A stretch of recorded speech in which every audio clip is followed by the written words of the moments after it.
గిరగిర తిప్పే నువ్వే కదా లాస్ట్ ఇప్పుడు రా చెప్తాం. నేను రాను రా, చీకటి పదాం పండింటికి. లేదు ఇప్పుడే రా. నేను రేపు రేపు ఎక్కాల్సిందే. శ్రీ ఆంజనేయం ప్రసన్నాంజనేయం శ్రీ ఆంజనేయం లాగండి గట్టి లాగండి.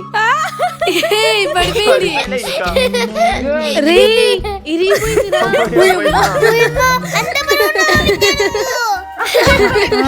అలా నవ్వుతున్నారు చూడు. మీరు కూడా వన్నారు కానీ ఎవరు మూసుకొని రాండి అంట. బా థ్యాంక్స్ చేయ, మీ తోటలోకి పిలుచుకొచ్చినందుకు. భలే ఆడుకున్నాం ఈ రోజు. వద్దాం వద్దాం. టెంకాయలు తీసుకోదాం రా, మర్చిపోయాం మళ్ళా. అవి ఇంకా తీసుకోలేదా? అవునరా, చీకటి పడుతుంది, బిర్యానీ పోదాం రాండి.